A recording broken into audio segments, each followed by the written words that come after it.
se você já espera a decepção, você nunca se decepciona.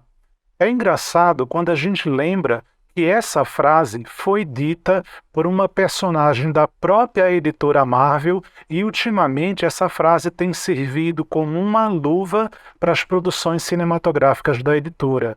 Principalmente depois que eu assisti a séries como a da Kamala Khan e também a série da Mulher Hulk, e depois de ter assistido ao filme Doutor Estranho no Multiverso da Loucura e também ao filme Thor, Amor e Trovão, é difícil a gente não tirar essa frase da MJ na cabeça. E, inclusive, eu fui assistir ao terceiro filme do Homem-Formiga pensando nessa frase. E adivinha? Esse terceiro filme do Homem-Formiga é um excelente filme para você ver numa sessão da tarde. Pois é, galera, eu já assisti ao terceiro filme do Homem-Formiga e da Vespa e nesse vídeo eu vou fazer um review sem spoiler e vou contar a minha opinião sobre esse filme. Se bem que depois dessa breve introdução já dá para ter uma ideia da minha opinião, né? Mas antes disso, eu quero te pedir, por favor, deixa o teu like nesse vídeo, que o teu like ajuda muito o nosso canal. E além disso, eu quero te convidar para você fazer sua inscrição, caso você ainda não seja inscrito. E lembra, faz a sua inscrição com o sininho, dessa forma você vai ser avisado sempre que tiver vídeo novo aqui no canal. É isso aí, galera. Ontem mesmo, em primeira mão, eu fui ver uma sessão de pré-estreia exclusiva do Homem-Formiga e Vespa, Uma Nova Esperança. Opa, espera aí, tá errado. Olha a minha. É Homem-Formiga e Lava Girl, o Império Contra-Ataca. Espera aí, eu acho que eu tô me confundindo, eu errei de novo. É Homem-Formiga e Vespa, Quantumania. Agora sim, finalmente eu acertei o nome do filme. Brincadeiras à parte, eu até que gostei bastante desse terceiro filme do Homem-Formiga. Claro, como eu falei na introdução, eu fui ver esse filme com expectativas bem baixas, devido a algumas críticas que eu já tinha lido antes mesmo de ver o filme, porém eu me surpreendi quando eu estava assistindo o filme e eu percebi que as 2 horas da sessão elas passaram bem rapidamente e eu até que me diverti bastante assistindo ao filme. Mas foi justamente por não esperar muita coisa do filme que eu acabei me divertindo enquanto eu assistia.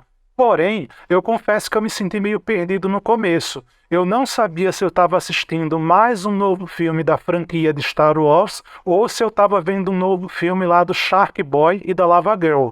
Não que isso seja ruim. Eu não estou dizendo que o filme é ruim pelo fato de eu assistir ele e pelo fato do visual, dos cenários me lembrarem outros filmes que eu já tinha visto antes. Não é isso que eu estou dizendo. Mas falando sério, se você já viu algum filme da saga Star Wars, vai ser muito difícil você olhar o Reino Quântico sem fazer alguma comparação com o universo da família Skywalker. Inclusive, eu já estava esperando que ali, no meio de alguma cena, fosse aparecer o Darth Vader ou, de repente, fosse aparecer o próprio Yoda. Mas, infelizmente, isso não aconteceu. Pensando bem, até que seria interessante. Já imaginou se ali no Reino Quântico, de algum canto, a gente acaba vendo um Jedi segurando um sabre de luz? Isso bem que poderia ter acontecido, né? Por que não?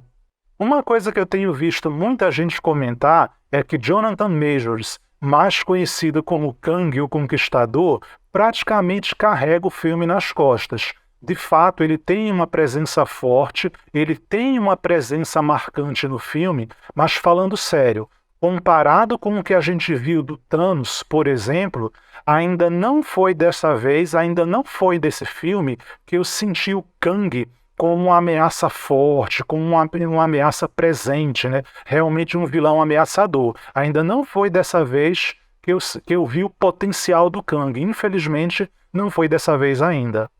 É difícil falar sobre isso sem dar nenhum spoiler, mas na real, a maneira como lidaram com Kang no final desse filme não é o que você espera ver de um vilão que seria uma ameaça a ponto de reunir todos os Vingadores. E detalhe, isso sem falar que no futuro provavelmente a gente vai ver os Vingadores, mais o Quarteto Fantástico, mais uma penca de heróis da Marvel, todo mundo junto para poder enfrentar o Kang. E a maneira como lidaram com ele nesse final desse filme, não tem outra coisa para falar.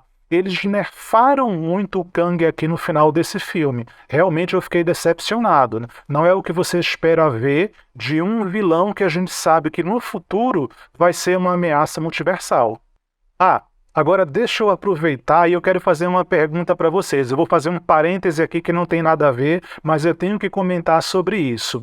Foi só eu ou mais alguém percebeu ali que a Alessandra Negrini ela estava perdida ali no reino quântico? Eu achei isso bem curioso. Coloca aqui nos comentários e olha que foi até uma personagem que tinha um certo destaque no filme, mas eu poderia jurar que eu estava vendo a Alessandra Negrini ali meio marombada no meio do reino quântico. Eu não sei se eu estou viajando na maionese, se foi só eu que tive essa impressão, mas coloca aqui nos comentários se vocês viram a Alessandra Negrini ali também pelo reino quântico ou não. De repente só eu vi isso, só eu estou viajando aqui na maionese, sei lá. E quanto ao que fizeram com o MODOK? Olha, sinceramente, eu ainda não tenho palavras para falar sobre ele. Se bem que nas HQs o visual do MODOK já é pra lá de esquisito. Mas na real, pessoal, uma coisa é ser esquisito, outra coisa é ser patético. E isso é o mínimo que a gente pode dizer sobre o que fizeram com o visual do MODOK aqui nesse filme. Ele tá patético. Além do que, murcharam completamente a origem do vilão. Né? Infelizmente não dá para eu falar mais, porque se eu falar mais seria dar spoiler aqui nesse vídeo, mas fica essa dica para você. Se você quiser lembrar da origem do MODOK, assiste ao primeiro filme do Homem-Formiga para você lembrar da origem dele, caso você não tenha assistido ao primeiro filme do Homem-Formiga. Infelizmente, galera, não tem muita coisa para a gente falar da relação entre personagens nesse filme. A gente acaba não vendo nenhum avanço, não vê nada acontecendo.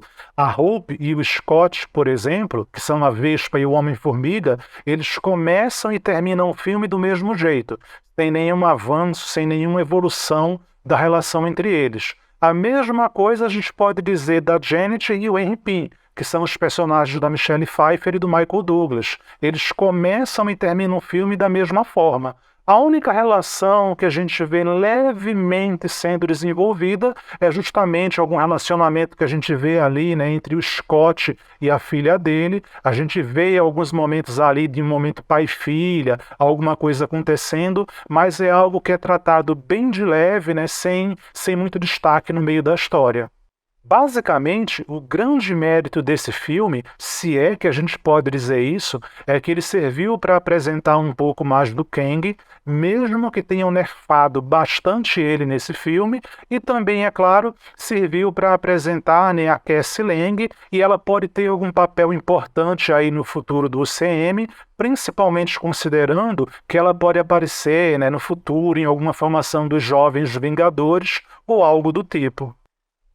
E eu não posso deixar de mencionar que esse filme tem duas cenas pós-créditos. A primeira, inclusive, é a cena mais importante, e ela mostra um pouco da ameaça que os Kangs podem vir a se tornar no futuro do UCM.